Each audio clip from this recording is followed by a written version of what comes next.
Primero vamos a presentar integración y para esto vamos a hablar de la definición de camino, ¿sí?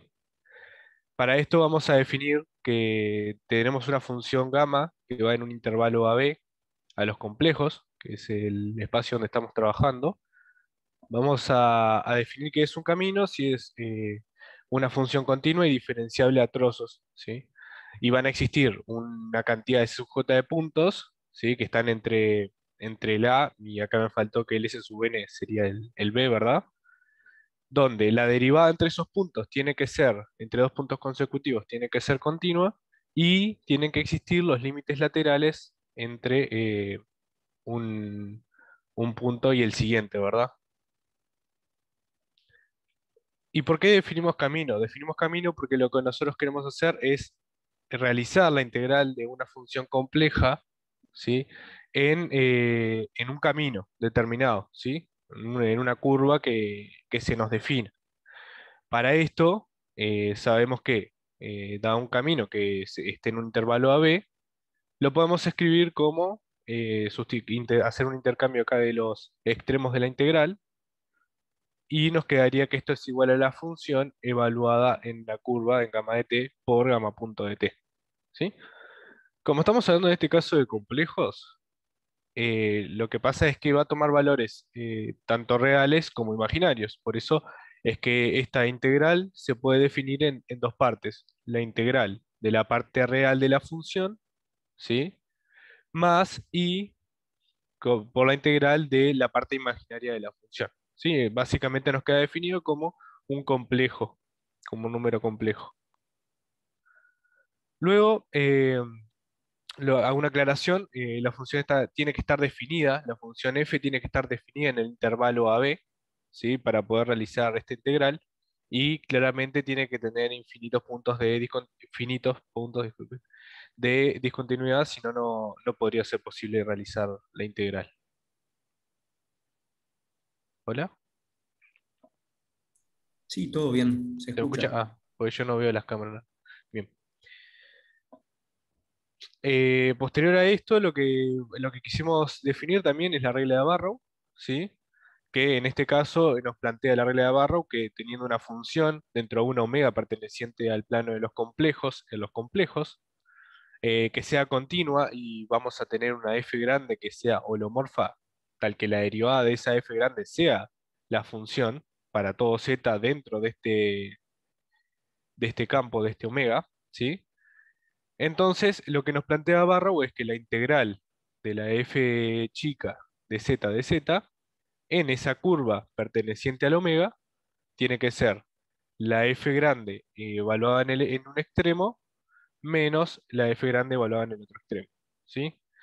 Es importante que el z1 y el z2 tienen que ser los extremos de la curva, que la curva puede ser cualquiera, por eso acá hay dos dibujos, puede ser cualquier otra mientras sean los extremos de la curva, y además tienen que pertenecer a omega, si no esto no cumpliría la regla.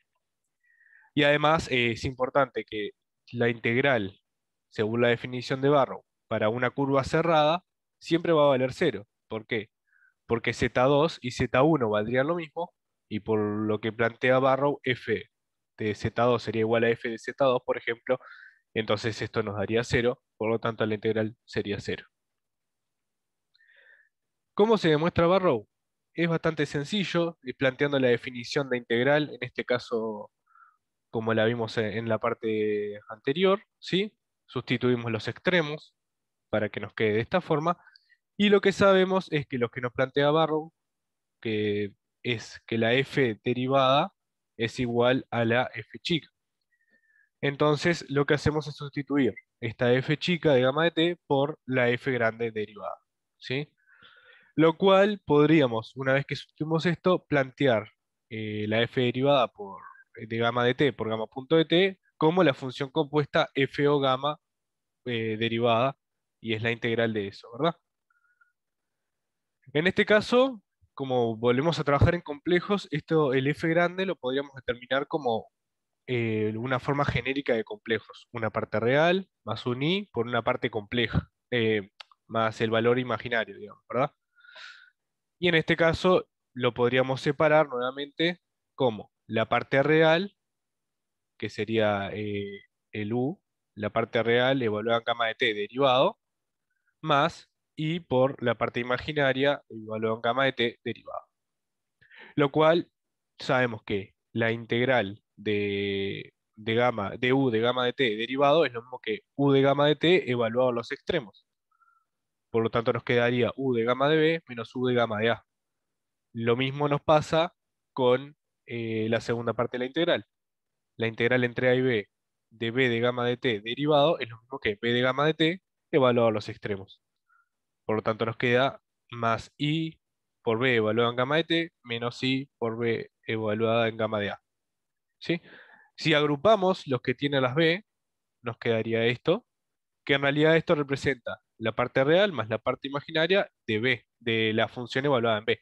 Por eso nos queda f grande en b, y luego cuando agrupamos las a, nos queda la parte real y la parte imaginaria evaluada en el punto a de la función.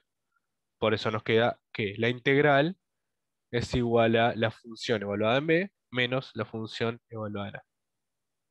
Hasta ahora bien. Una acotación ahí. Sí. Nada, esto es lo que acabas de decir, es análogo a lo que pasaba en cálculo 3, ¿no? Que teníamos un campo que era de gradientes y sabíamos que la circulación era cero en cualquier curva cerrada. No sé si se acuerdan de eso. Muy buena Sí. acotación y, por cierto, puede ser interesante también que vean la conexión intrínseca que hay entre los dos conceptos. Justamente en funciones holomorfas, la independencia de los caminos y justamente circulación o integral de línea cero en curvas cerradas, y en campos de gradiente la independencia de camino. Pero son esencialmente la misma cosa. Cuando uno lo lleva a R2, está bueno que lo piensen, que estamos hablando prácticamente de la misma cosa. Bien.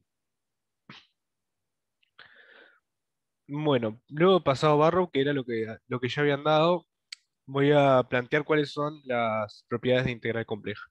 Muchas de esas las vimos en integral en reales, ¿sí? Y se siguen manteniendo esas propiedades para integrales complejas, ¿sí?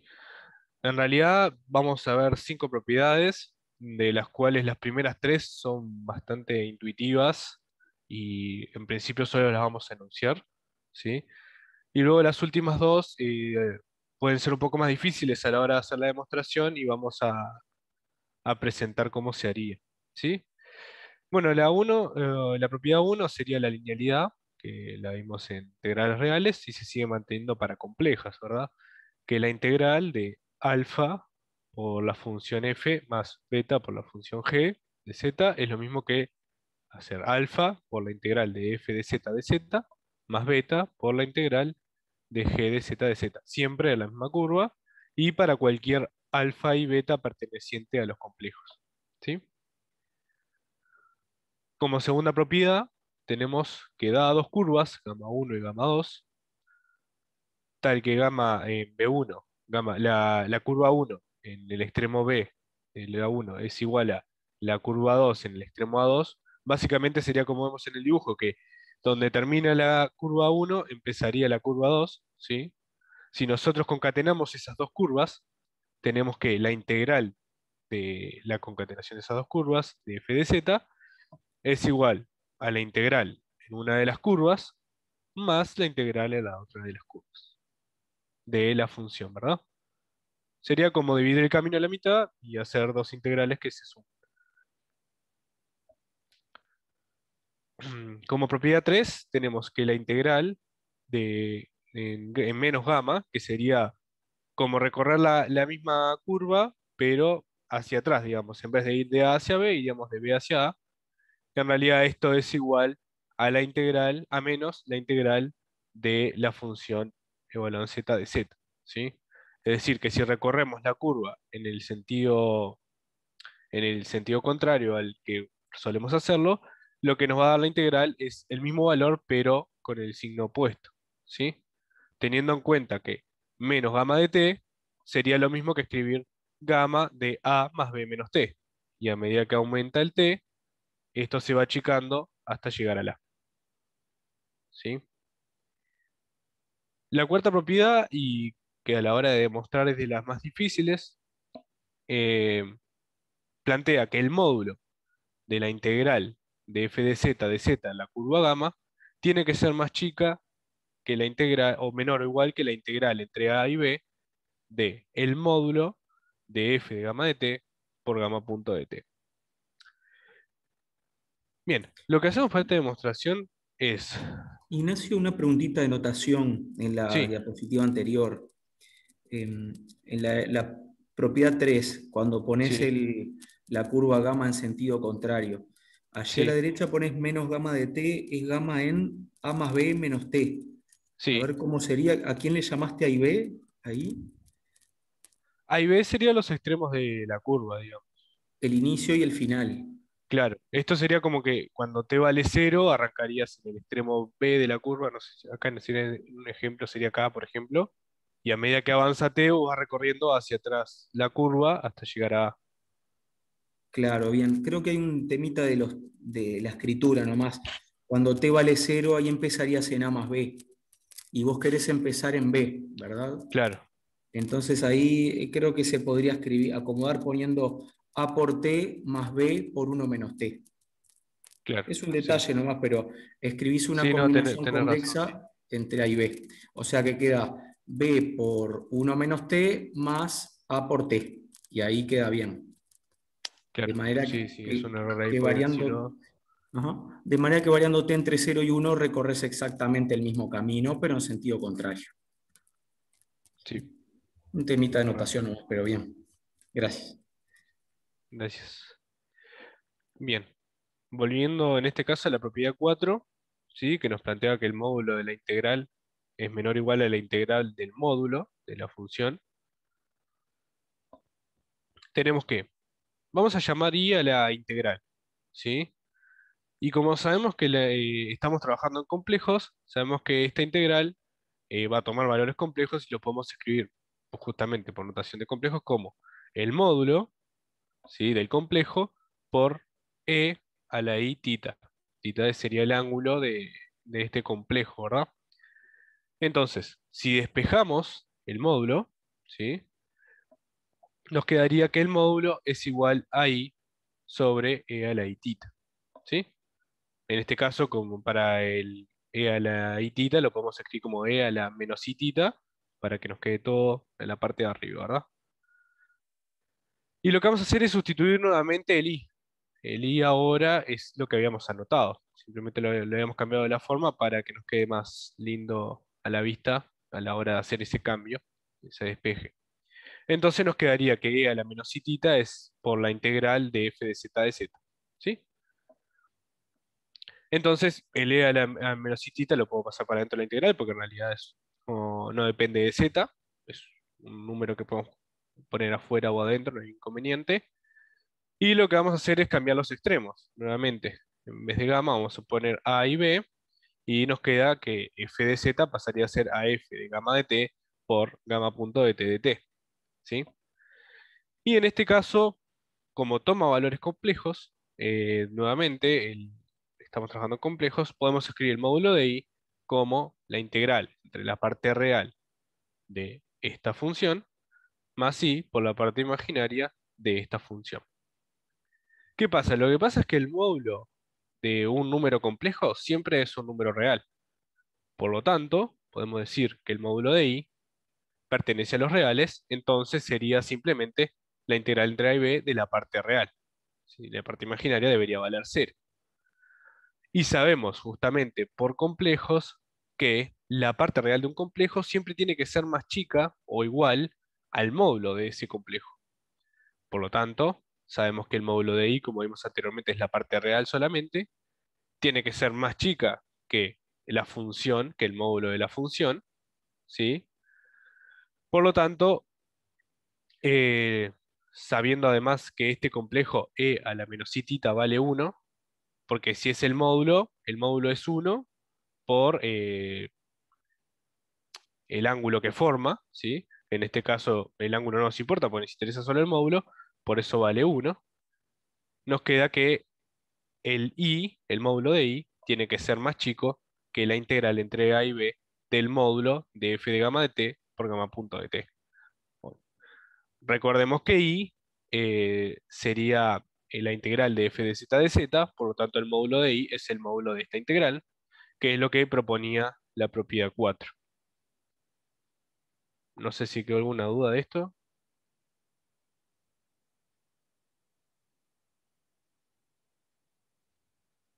Está muy tranquilo el chat.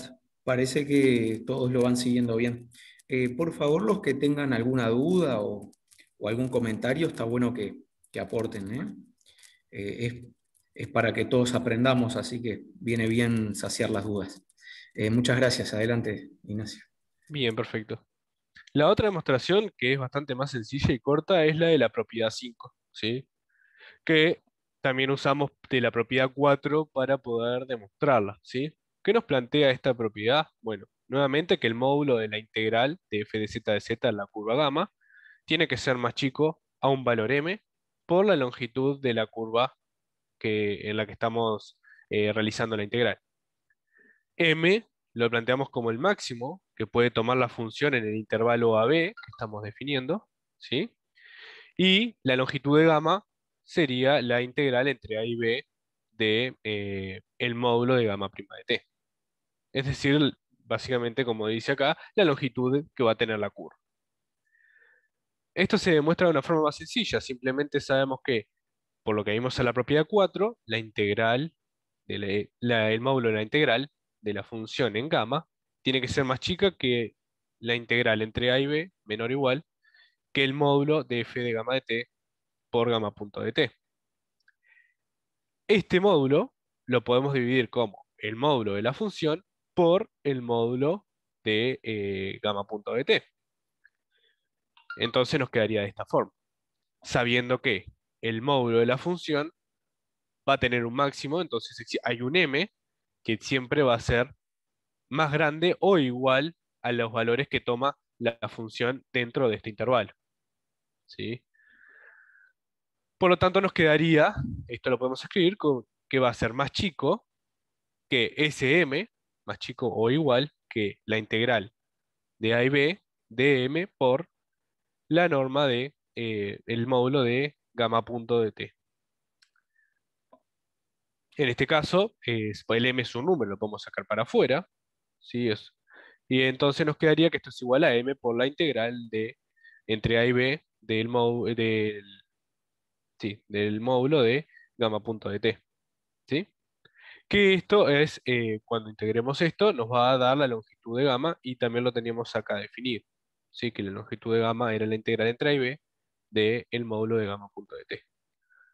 Por lo tanto, encontramos que el módulo de la integral tiene que ser menor o igual a un valor m, que sería el máximo de f de t, es decir, que va a ser mayor o igual a todos los puntos que toma f de t, por la longitud de la curva a la que estamos realizando la integral. Está Perfecto. bastante más sencilla y sale de la propiedad 4 una de las partes que tenemos que usar. Un par de comentarios nomás al respecto. Noten que como que esta propiedad 5 que acaba de mostrar Ignacio tiene esa particularidad que uno puede encontrar el máximo de la función y el largo de la curva y ya puede acotar superiormente.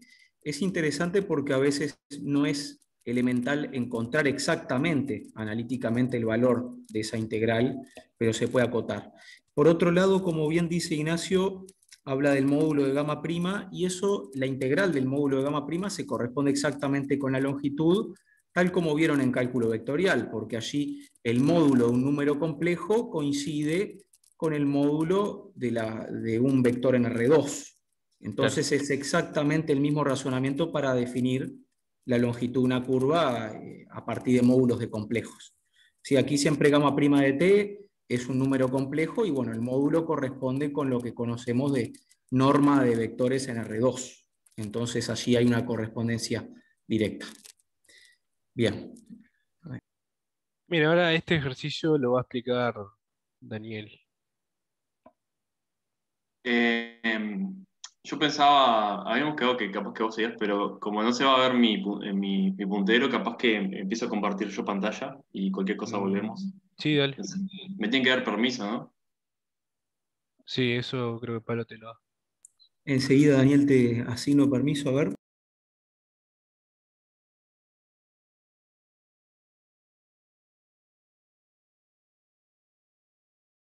Ahí ya creo que dejé de compartir. A ver ahí, Daniel, si te llegó permiso Ahí de... se puede, Ahí estoy viendo ¿se que ve? estás compartiendo. Sí, genial. Bien. Adelante. Bueno, vamos a hacer un ejemplo. Ya con lo visto teórico, vamos a ir un poco a un ejemplo más práctico. Entonces vamos a considerar acá, disculpen que hay como un abuso de notación. Yo voy a hablar, o sea, voy a hablar en general de gamma y me voy a referir a la parametrización, pero al mismo tiempo me voy a referir a la curva, que no es lo mismo. Obviamente la curva es la imagen de la parametrización, pero hay como un abuso de notación ahí. Cualquier cosa me pueden preguntar de que, si estoy entreverando algo. Entonces, voy a considerar una curva gamma, que va a ser una circunferencia de centro, un centro de un complejo cualquiera y un radio R, y voy a querer calcular la integral en una función, y en este caso voy a considerar esta función, que es 1 sobre z menos punto. Entonces, bueno, para simplificar vamos a considerar z0 igual 0, nos va a quedar 1 sobre z simplemente. Y bueno, vamos a parametrizar la curva en sentido antihorario. Entonces, recuerden esto, cómo era que se parametrizaba una curva. Teníamos básicamente un parámetro que se va a mover de 0 a 2pi. En realidad se puede mover de 0 a 2pi por k, que sería un múltiplo entero, y puedo dar la vuelta que yo quiera. En este caso queda una vuelta sola. Entonces, para describir la curva me sirve. Y gamma va a ir, digamos, su dominio va a ser ese y va a ir hasta los complejos, ¿no? Entonces, en cálculo 3, si ustedes se acuerdan, se parametrizaba así. Teníamos, o sea, un círculo se parametriza con coseno de t más seno de t. Acá tengo la unidad compleja, imaginaria, que acá en R2 sería la coordenada ahí. Y bueno, están todos multiplicando por el radio. Entonces voy a aplicar la fórmula de Euler para pasarlo al complejo, que me queda más sencillo, ¿no? Con la exponencial compleja. Es mucho más llevadero, digamos. Entonces, lo que va a pasar ahora es que voy a ir a la definición directamente y voy a calcular la integral. ¿Sabes? Ya tengo la curva, tengo la parametrización, no sé, ¿me está escuchando bien? ¿Se escucha Sí, lo más bien? bien. Sí. Bien. Entonces tengo la parametrización y calculo la derivada, que lo voy a utilizar acá en la composición. Eh, Simplemente por la definición sustituyo y hago la composición.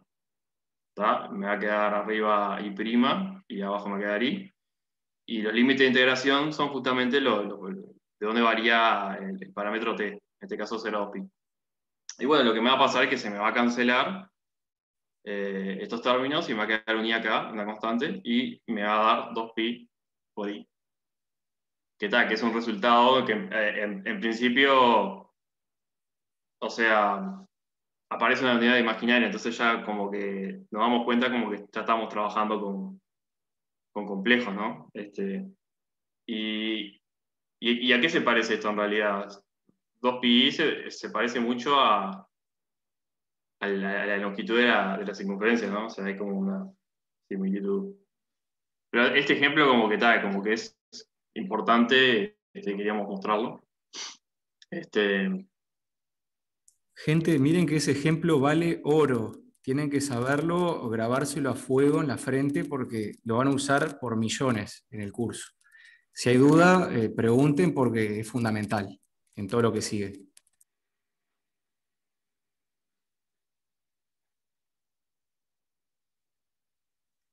bueno, continuamos. Bueno, unas observaciones nomás. El resultado no depende de R, o sea, yo me tomo cualquier circunferencia y en principio no va a cambiar el resultado. Como ya vemos, se nos cancelan los radios. Y bueno, y otra observación es que si tomo una circunferencia en la que el polo, ya no sé si ya mencionaron lo que es un polo, sino simplemente es un cero del denominador, o sea, este, entonces digo, si tomamos una circunferencia en el que el polo de la función o sea, no se anula ni en el interior ni en el borde, ¿cuánto valdría la integral en esa circunferencia cualquiera? Por ejemplo, la que dibujé ahí. Estoy considerando la misma función que teníamos antes, ¿no? Y tengo la curva ahí que está, en principio, lo único que quiero dejar en claro es que es una curva que no pasa por el cero, pero puede estar en cualquier lado. Entonces yo les pregunto cuánto, o sea, sin hacer, podría ir a las cuentas, sí, pero ¿se les ocurre de alguna manera media sencilla saber cuánto vale esa integral? Está bueno, Daniel, que dejemos en pausa hasta que alguien lo responda. Este es un momento importante. No habían Bueno, dicho que era análogo el concepto de holomorfo con gradiente, ¿no? Ahí está. ¿Y entonces cuánto da? ¿No daría cero? claro. Ahí va. Muy bien. Claro, Muy bien. fíjense que yo tengo las funciones 1 sobre z, 1 es una constante, siempre es holomorfa, y z es un polinomio de grado 1, siempre es holomorfo. Lo único que puedo tener un problema es en la singularidad acá, ¿no? Cuando el denominador se hace cero, pero después en todos los puntos va a ser holomorfa y tal, yo puedo calcular tranquilamente, pues, o sea, sé en particular en este caso una circunferencia, puede ser cualquier curva cerrada que no pase por cero, que la integral me haga cero. Y tal, y eso se ha cumplido cualquier función holomorfa, ¿no? O sea, en este caso es este caso particular, pero está. Entonces, bueno, a ver, en esos casos, digo, si uno, no sé si se enfrenta a este problema, no se va a poner a hacer las cuentas, capaz que. Aunque igual las cuentas tampoco, una vez que uno lo sabe hacer, no es tan complicado, pero está. Ese Bueno, concepto que mostró Daniel es bien importante porque ya ilustra una manera muy sencilla de analizar el valor de la integral. Primero uno analiza si da cero o no, a partir de si es analítica, si es, mejor dicho, holomorfa en esa región. Y ya ven, como dijo Daniel, que uno va a tener que analizar si hay lo que llamamos singularidades, que por ahora en principio pensémoslo como ceros del denominador o lugares de no existencia. Ya en la que viene van a estar mostrando mejor el tema de singularidades, pero por ahora hay que analizar si es holomorfa y eso nos da pauta para calcular de manera trivial algunas integrales en curvas cerradas, ¿no? Bien de bien. bien, ahora creo que me voy a cambiar un poco con Ignacio y voy a volver después. Perfecto. Ignacio, ¿tenés usuario de host para compartir? Sí, en este caso sí.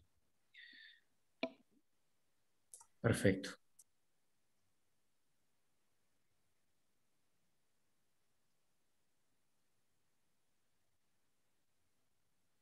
Ahí se ve. Sí.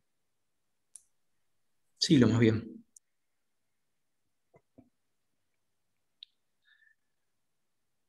Bien, ahora vamos a introducir un poco lo que es el índice, ¿sí?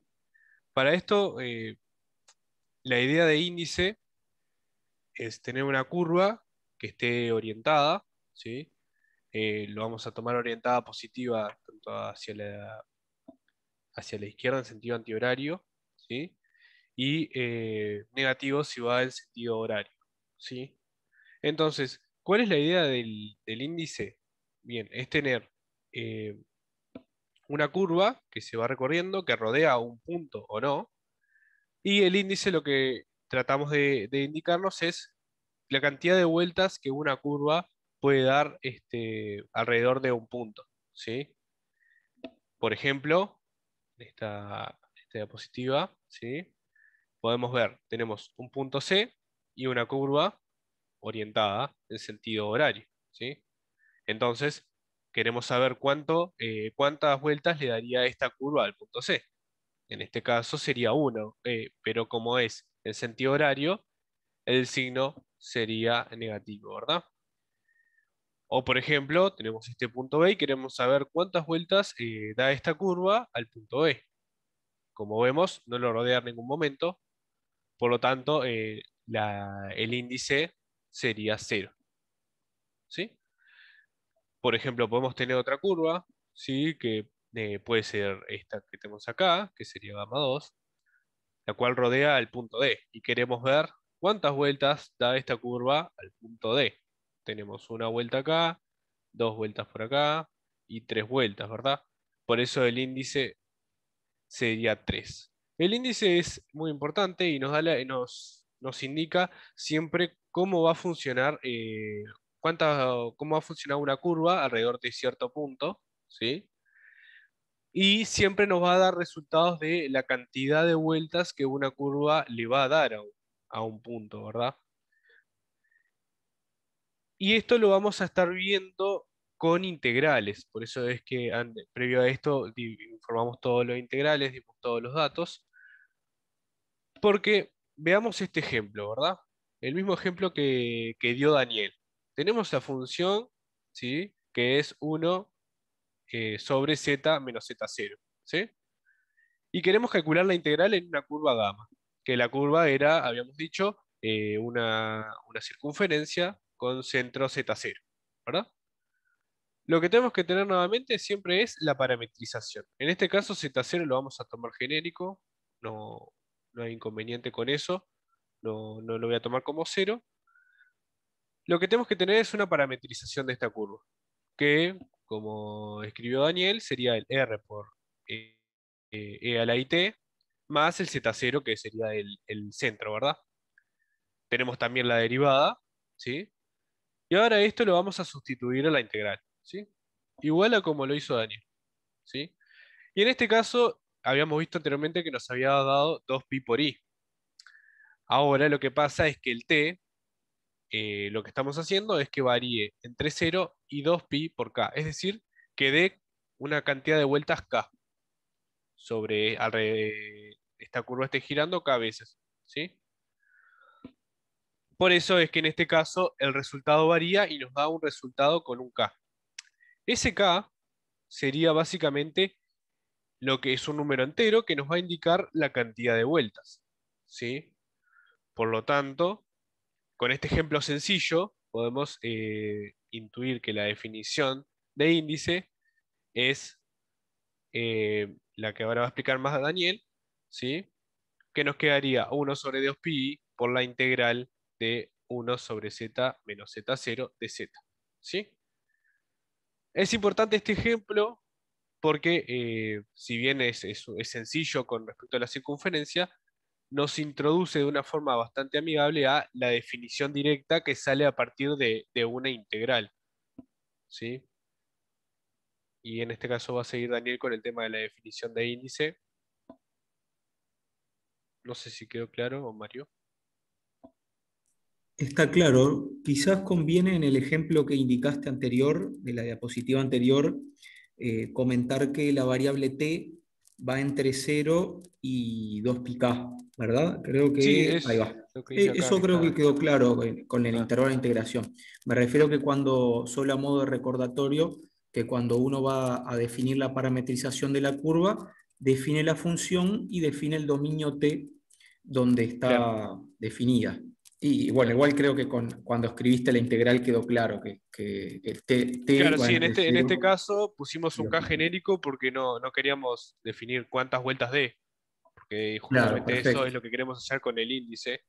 Pero, por ejemplo, en el caso que hizo Daniel en el ejemplo de integral, él lo había puesto entre 0 y 2pi. Entonces daba solo una vuelta, entonces el K valía 1, por eso nos dio 2pi por i el Perfecto. resultado. Buenísimo. Y ahora le paso a Daniel. Ahí tenés para compartir. ¿Se ve ahí? Sí. Sí, se ve. Bien, pasamos por acá. Bueno, entonces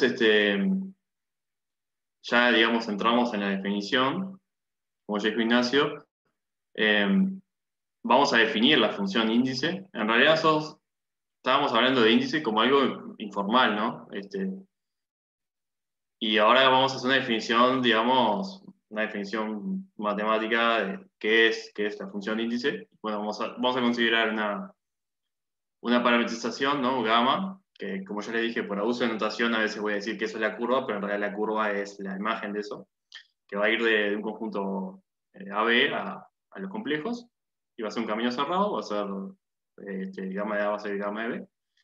¿Tá? Y vamos a tener un omega, que va a ser el conjunto de los complejos, menos la imagen de la curva. O sea, vamos a movernos en todos los complejos, menos en donde está la imagen de la curva, que ahí no va a interesar hacer nada ahí, en este momento. Y bueno, vamos a definir la función índice. Acá, en realidad, como podrán ver, la función de índice depende básicamente de dos parámetros, ¿no? Depende del punto y depende de la curva, nada más. Porque el factor que está acá, el 1 sobre 2pi, es simplemente como para, si se quiere, no sé cómo sería, para normalizar, digamos, el resultado, ¿tá? Para que me quede el K solo, pero es algo fijo, y la función es algo fijo también. Entonces, las dos variables que entran en juego es el punto y la curva. Acá puede haber puesto también, hay muchas notaciones, digamos. Yo estoy usando esta, que creo que es la que usa las notas, pero hay una notación que puede ser también índice de barra, de gamma, Z0. Perdón que Y bueno, interrumpa. sí, Como dice Daniel, que yo no llegué a comentar, es que si bien el ejemplo que yo utilicé es el de una circunferencia que parece bastante sencillo y nos dio un resultado, sí, que es el que plantea él como definición de índice, mientras tengamos la parametrización de cualquier curva, no importa la forma que haga, como la del dibujo o cualquier forma extraña, siempre va a cumplir la definición. Es decir, siempre que tengamos la parametrización, podemos utilizar esa definición para poder hallar el índice. No necesariamente tiene que ser, por ejemplo, solo para circunferencia el ejemplo. exactamente. Las condiciones son justamente estas, nomás que la curva tiene que ser una curva cerrada, pero bueno, puede ser como acá, que es un rizo acá que da unas vueltas ahí y después vuelve. Como que el ejemplo de la circunferencia es como para fijar ideas, pero esto es algo más general, ¿no? O sea, y bueno, la función esta va a ir de ese omega a c. El omega ya lo tenemos definido. Y bueno, la forma de esto tiene una forma casi que idéntica al ejemplo que recién hicimos, ¿no? Porque fíjate que estamos integrando básicamente la función 1 sobre z menos z0, ¿tá? Z0 variable ahí, y este factor es justamente para, digamos, como normalizar el resultado para que me quede un número entero, ¿no? Yo lo que quiero es el número, ¿no? El 2pi, lo tengo ahí, es importante, pero yo no lo quiero poner en el índice, digamos. Por eso está este factor, pero eso es nomás como un factor de escala, digamos. Entonces, bueno, ahora se viene un resultado importante, que es el teorema del índice, ¿tá? Ahora que ya tenemos definido qué es el índice, vamos a definir el teorema del índice. Entonces, en nuestras hipótesis tenemos, bueno, igual que lo que teníamos recién, tenemos una curva cerrada, parametrizada. Tenemos un omega que va a ser el C menos. Esta notación es un menos, está por los dos, la barra que está. Menos la imagen de la curva, que como ya le dije, a veces por abuso de notación voy a hablar como que gamma es la curva, pero no, gamma en realidad es la parametrización. Y bueno, la función índice va a ir de ese gamma a C. Y tengo la definición que es esta fórmula.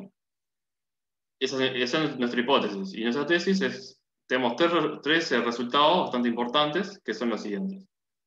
Que el índice, y acá también, de nuevo, como les comenté, hay un abuso de notación. Acá pongo índice de gamma, en realidad podría ser índice de gamma Z0, en realidad porque son las dos variables, ¿no? de esta función. Yo por abuso de notación nomás, para simplificar, puse índice de gamma, pero está claro que es índice de gamma respecto a un punto, ¿no? Porque el índice de gamma solo no existe. Pero es un detalle más. Y bueno, esto va a ser un K, que el K va a pertenecer al conjunto, al cuerpo de los enteros, ¿no? Esa es una primera propiedad que si bien intuitivamente ya sabemos que es así, ¿no? Por cómo lo construimos, no es tan trivial de demostrar. Perdón. Pero ahora les voy a mostrar la demostración, no es difícil, digamos, pero no es trivial, digamos. O sea, si a alguien le damos, a alguien que recién llegó a la clase y ve esta fórmula, y le decimos demostrar que esta fórmula da un entero, no es tan trivial, pero nosotros ya sabemos que es un entero. Pero es una propiedad importante, ¿no? Porque, nada, como que estamos trabajando con complejos y ahora estamos calculando una función que solo da entero, ¿no? Pero, es como medio loco eso. Y bueno, y una segunda propiedad es que esta función, o sea, el índice va a ser continuo, que no es algo trivial tampoco, y admitiendo lo que pasa en la propiedad 1, lo que vamos a poder deducir es que va a ser constante en cada componente conexo de omega. Esto me voy a detener un poco a explicar esto. No sé si ustedes recuerdan, tenemos un conjunto que puede ser, no sé si recuerdan lo que es conexo y no conexo, más o menos. Quieren que haga un repaso de eso muy, muy sencillo. Básicamente un conjunto conexo es como, digamos, como que no tiene agujeros, se podría decir, informalmente. Debe haber una demostración, debe haber una definición más matemática, pero es básicamente eso.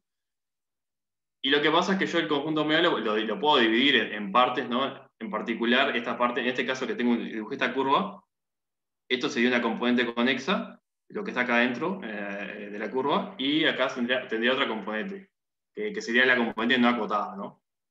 Es como la sobra de lo que me quedó. Y claramente es no acotado porque me voy para cualquier lado. Entonces, nada, si yo sé que es continuo, ¿se pueden dar cuenta de por qué tiene que ser constante en cada componente? Fíjense que si yo admito lo que pasa en el punto 1, si yo tengo acá, que acá vale un valor entero, si yo me muevo, si yo sé que la función es continua, quiere decir que la función tiene cierta suavidad, ¿no?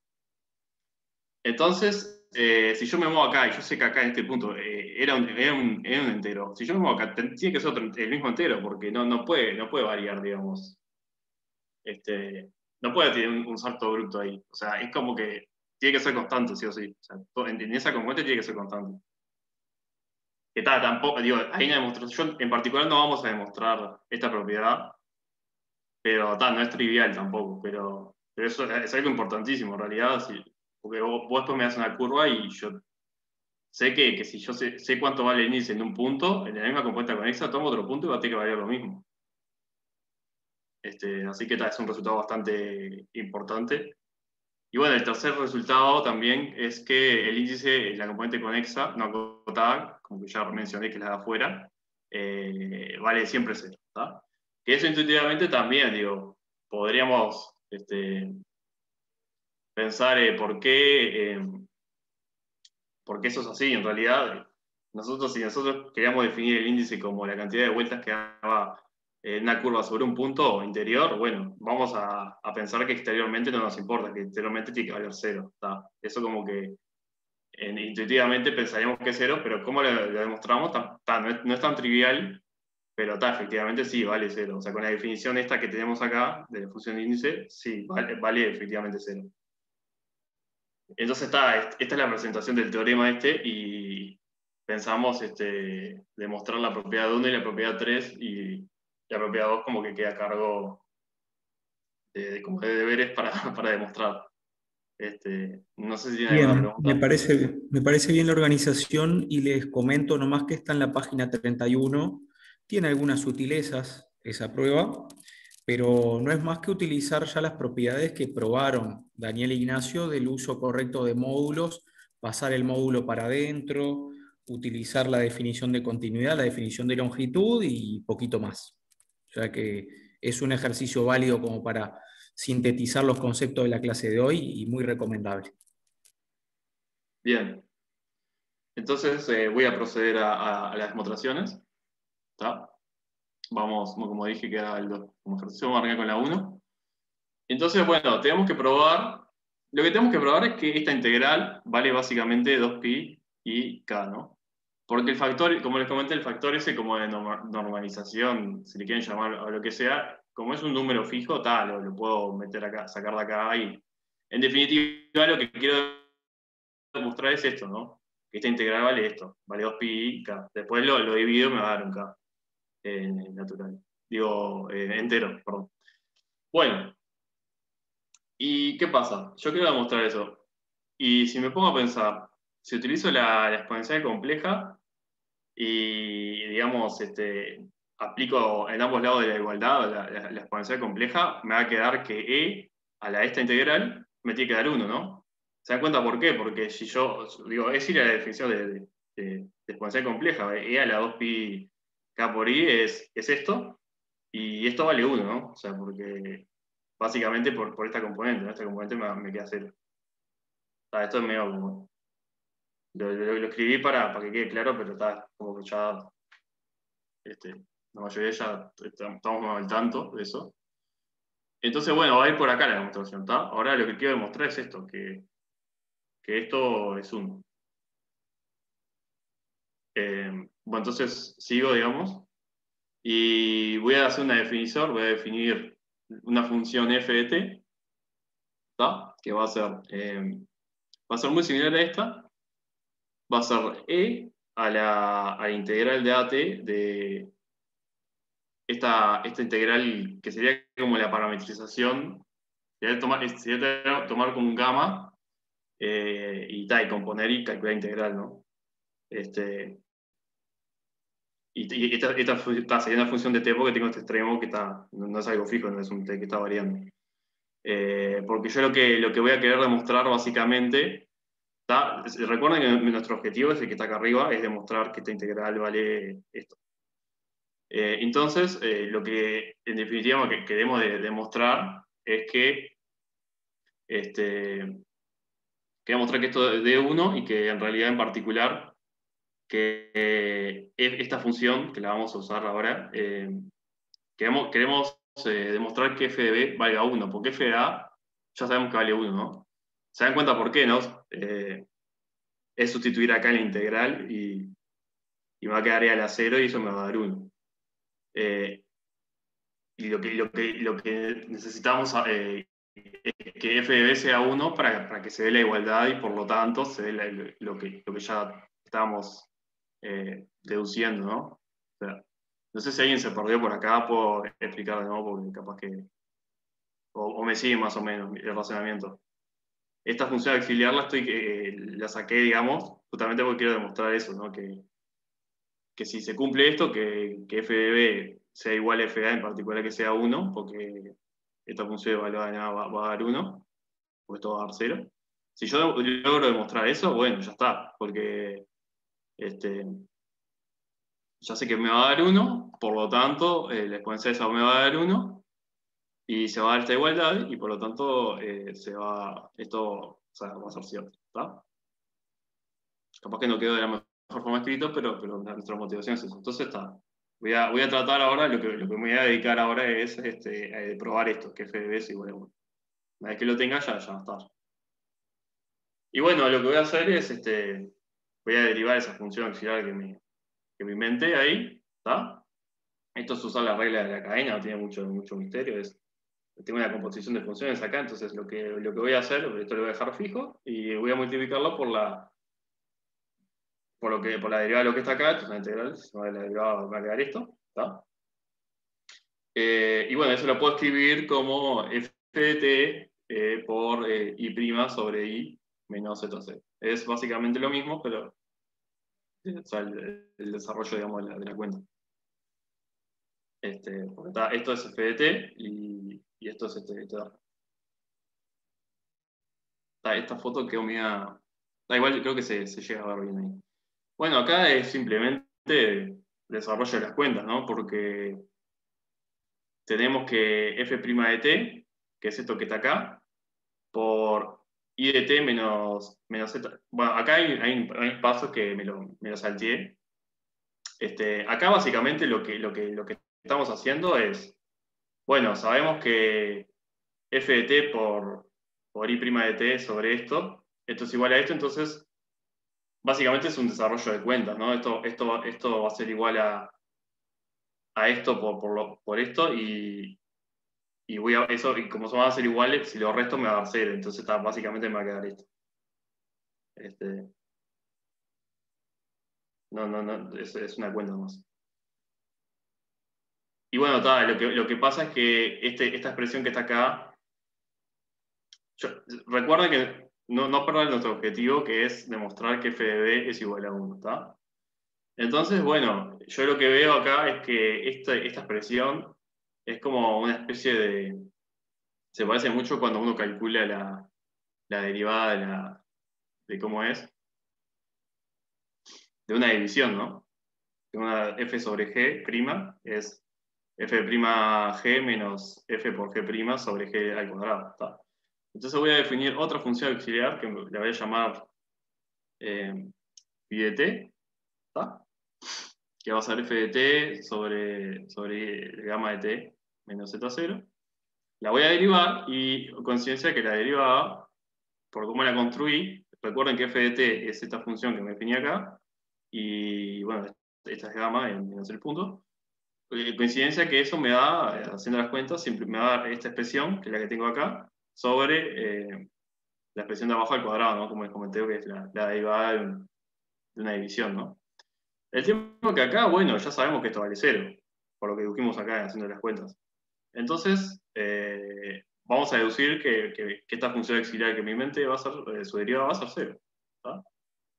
Por lo tanto, si la derivada va a ser 0, la función tiene que ser constante, ¿no? Porque, o sea, no queda otra. ¿Tá? Porque, o sea, básicamente es eso. Creo que es algo medio trivial. Y bueno, acá tengo el coso de Zoom y no me deja ver, pero... O sea, tengo tipo la barra que me dice que estoy compartiendo, pero acá lo que dice es básicamente eso, ¿no? Que, no sé cómo corre esta barra. Ya ahí lo corrí. Tengo phi de t, que es constante, y entonces phi de a, puedo calcularlo, ¿está? Es simplemente sustituir. Yo tengo la forma de la función, y phi de a va a ser f de a, que es la otra función que me inventé, sobre gamma de a menos z0. Y eso va a ser igual a f de b menos gamma de b menos z0. Daniel, ¿preferís que te comparta host? ¿Te pase permiso host? No, ¿No? estoy bien, bien. Ok.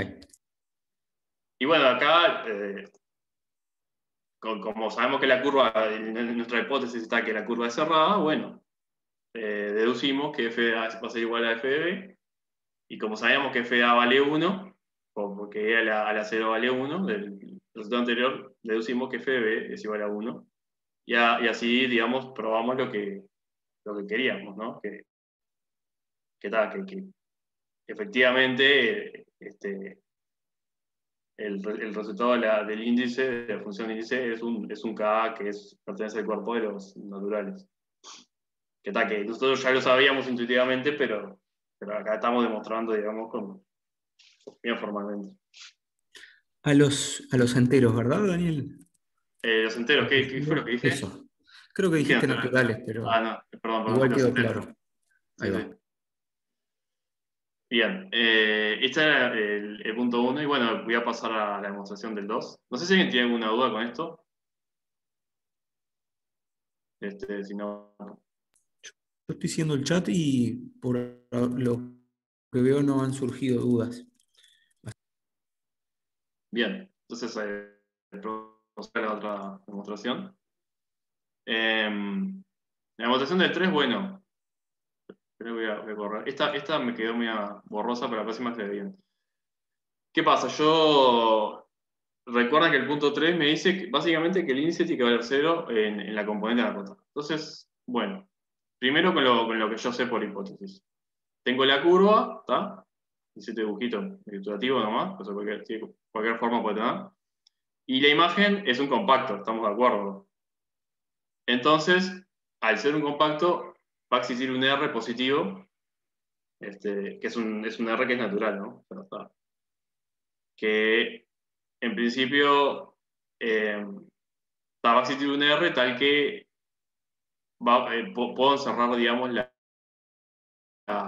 la curva en un disco de centro en el origen, porque el origen siempre va a estar, la curva esta, siempre la puedo, o sea, acá justo lo puse acá como si fuese el centro de donde están los ejes imaginario y real, pero si la curva estuviese en otro lado, no importa. O sea, siempre voy a poder llegar del origen a la curva con un R suficientemente grande. Eso creo que es claro. Justamente porque es un compacto. ¿Está? ¿Están hablando? No.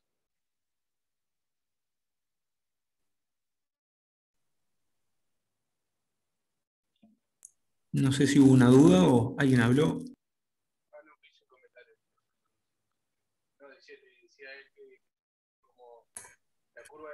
Creo que está quedando bajo, ¿no? O me está fallando mi micrófono.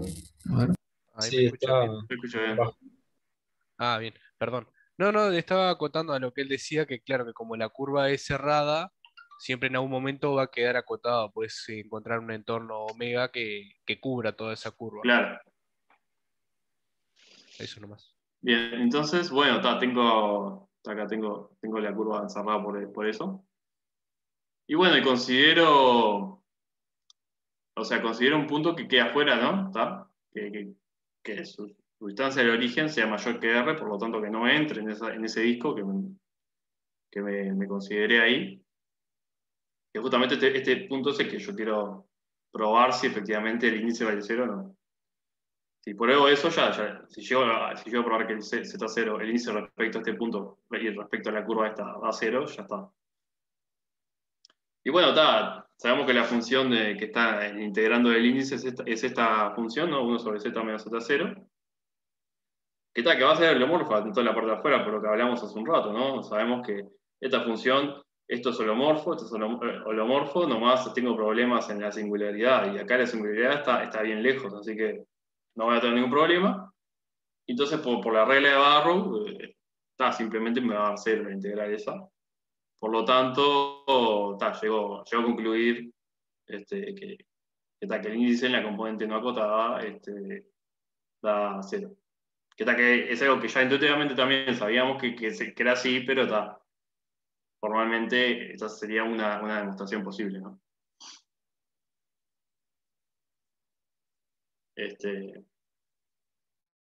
Entonces, si hay más preguntas, la presentación así en diapositivas terminaría acá. Un todo ok de César, o sea que eso expresó toda su conformidad. Y la verdad que estuvo preciosa la presentación. Me quedo muy contento por lo que está surgiendo de estos intercambios y clases, porque están surgiendo clases muy lindas y aparte se está construyendo cosas valiosas del curso. En la anterior vimos que las analíticas son holomorfas, vamos a ver más adelante que las holomorfas también son analíticas.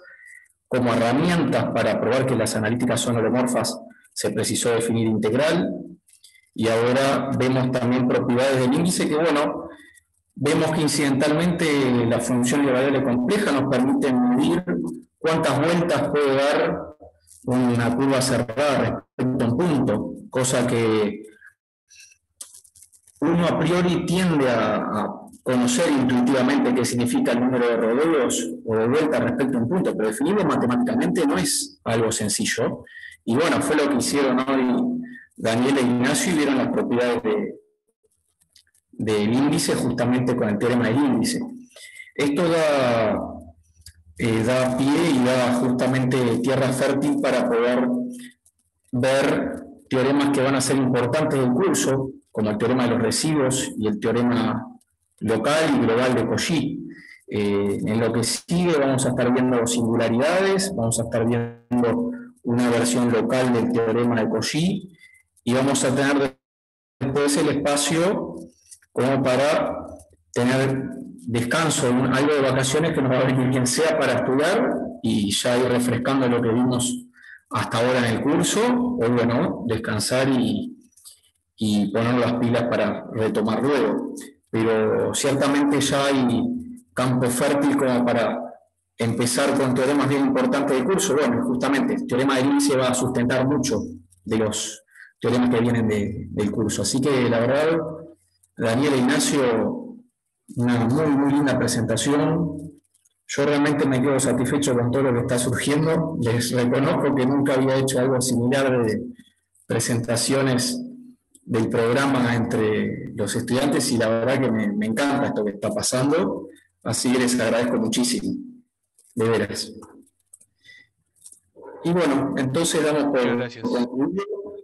Gracias a ustedes y damos por concluido que tengan un buen fin de semana, ¿no? Tengo una duda.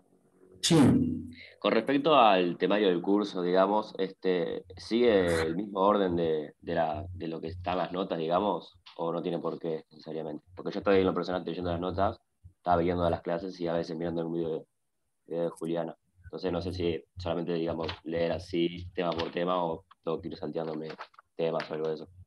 Lo cierto es que hay algunas cosas que variaron respecto al orden de las notas. Por ejemplo, la prueba de que las analíticas son holomorfas, que fue el martes, allí se varió la demostración. Si te fijas en las notas, se hace una demostración, si se quiere, directa, en sentido que para demostrar que la analítica es holomorfa se toma la suma parcial, límite y luego se deriva y se encuentra una fórmula y bueno, se llega a la fórmula de la derivada. Entonces la analítica es holomorfa, es derivable.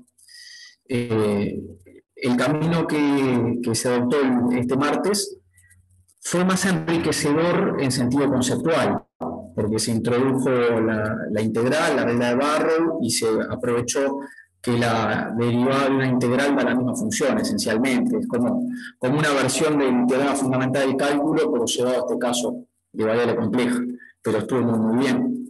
Entonces, allí hubo alguna alteración respecto al orden previsto de las notas, pero perfectamente dando un seguimiento a la lectura de las notas, va muy bien a lo que es seguimiento del curso. Está perfecto. Sí, yo suerte para no sé si respondí a la hay algunas variantes, pero se está siguiendo casi esencialmente los contenidos de las notas. Sí, está perfecto, sí.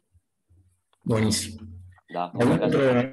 No, por favor. ¿Algún otro aporte o duda como para Daniel y para Ignacio? ¿No? Una pregunta, no, porque supuestamente, si bien ¿cómo se dice? El índice se define acá en compleja, lo definimos en el curso, es algo que se puede definir en el curso de cálculo vectorial. No sé si alguien alguna vez lo vio. Yo en particular no lo vi cuando cursé, pero se puede definir ahí, inclusive. No sé si alguien lo vio o no. La pasa que ahí no lo usabas mucho, pero...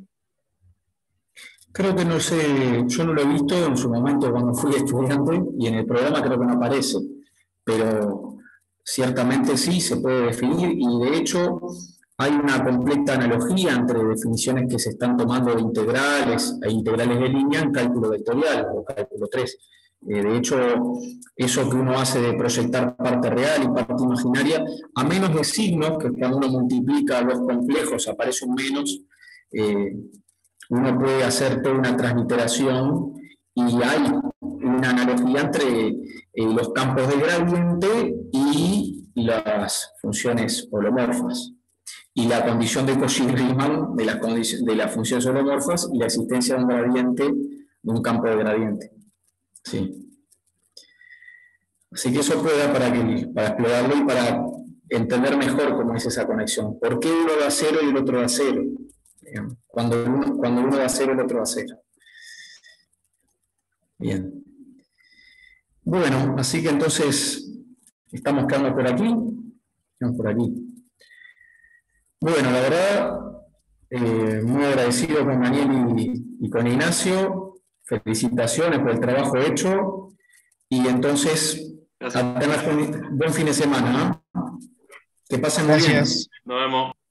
Hasta luego.